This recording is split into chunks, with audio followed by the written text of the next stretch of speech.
the matter. Very, very simple. So I went to the book to show you that what you believe is irrational. I'm not saying that you are agreeing with me, but I am showing you that by what you believe, your belief is irrational.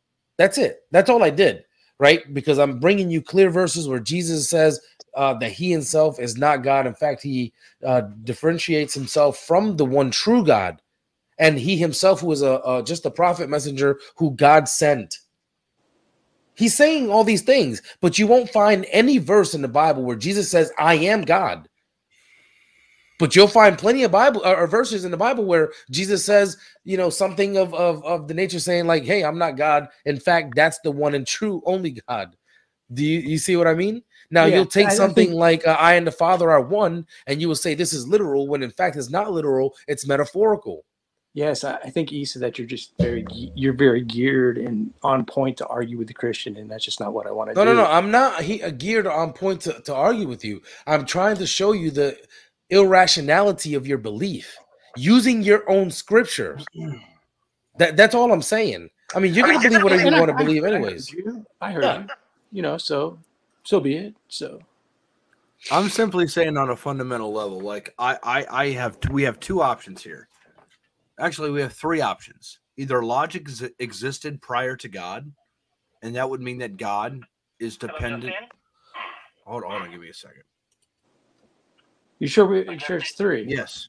Sorry to keep you waiting on this one. Okay, just wanted to. You're mute your mic, Khalil. For Cadence, Elijah, and Everly to tag Sigma as primary. Okay. Yep. Thank you.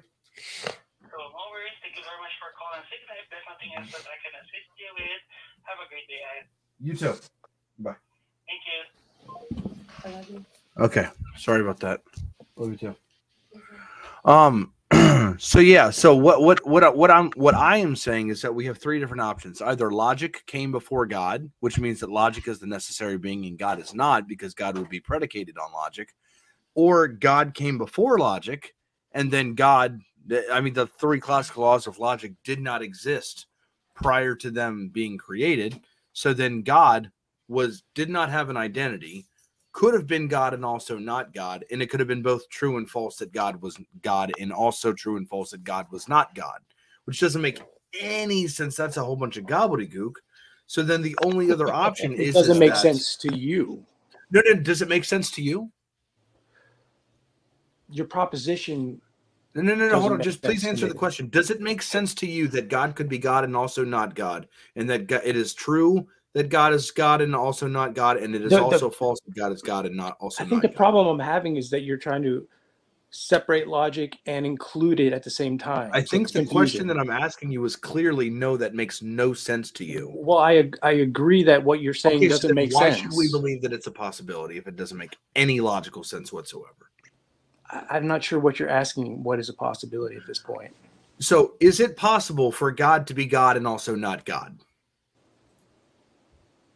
Based in the laws of logic, no. No. Just ontology in general.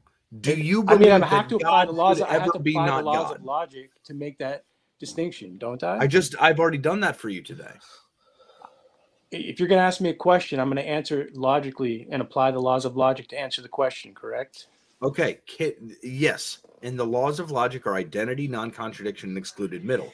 Can God be not God at any point, ever? Is God always God, or could God also be not God? According to the laws of logic, I agree with you. Okay, so you're saying that before the laws of logic, that God could have been not God. I don't know before the laws of logic. Neither do you. I'm not asking what you know. I'm asking what's reasonable to believe. Really? That's always what I ask, is what's reasonable to believe. I'm not holding you to any absolute truth. They're mutually exclusive. What I know and what's reasonable is mutually exclusive. Exclusive. I mean, why can't? Let's just. Can you provide? So you say that do you believe that it's reasonable to believe that at some point God was also not God? Is that reasonable to you? According to the laws of logic, if I'm using them, no, that's not reasonable. I'm saying prior to the laws of logic, is it possible that God could also be not God? I'm not sure how to think of that without logic. Exactly. The only way that we can think is with logic. Thank you. You just answered your own question. That means it is illogical to think that the classical laws of logic did not always apply to God. My contention was that God created the laws of logic. I mean, I think as a Christian, this is a very dangerous route to go down, because you are essentially arguing for the possibility that God was not always God. No, I'm not. So then God always had an identity. So then the classical laws of logic weren't created. I mean, you can't have both. You either have to pick one or the other. I'm not so certain that what you're saying is accurate, but I'll think about it some more. Is that okay? Yeah, absolutely. Yeah, I find it to be mutually exclusive. You can't have an identity, but also not have created identity yet. I just don't see how that's. Can I? It's definitely interesting. Yeah. Hey, Amy. Woohoo! What is up, y'all? I want to know, do you have anything you'd like to add to what Khalil and Jaggy are speaking about? You want that, huh? No. I didn't mean that. I really didn't mean that. All right, your name is kind of a tongue twister. No, seriously, I didn't mean that. But no, it's all good. Jaggy, I think JG. is that really your name? It's JG. JG. Okay. Yeah. I'm sorry. Is that really your name though? That's what it is. Okay. Well, he may not want to dox himself.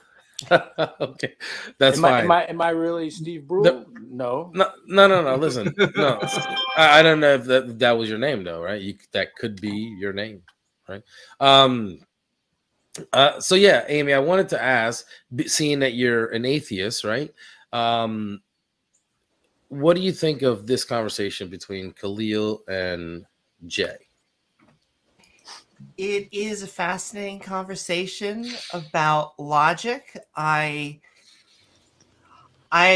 almost think I may draw you guys on the same team if I ask these questions. I almost feel bad. I want to actually know a question about God and then logic, because that seems to be where this has ended. And I wanted to ask, does that mean there was a time when there was no logic? See, I would say no. There has never, ever been any state of affairs within existence to where logic did not exist. And I would say that you could not be able to possibly take yourself seriously in answering that as though you could know that or not. Okay, I'd accept both those answers. My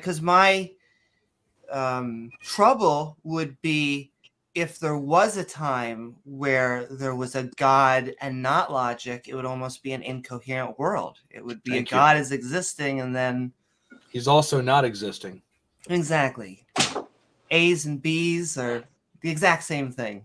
The communication and thought process would be essentially pointless at that time. Because, I mean, when you say something, does it really mean what you're trying to say, or does it also not mean what you're trying to say? I mean, if the law of non-contradiction and identity are not applied there, then it means both it and also not it. But it's also not it at the same time. It's not even it to begin with, because it can't have an identity. And I agree. We have to have the laws of logic, because without them, it would just be an irrational, insane, whatever word that we want to use.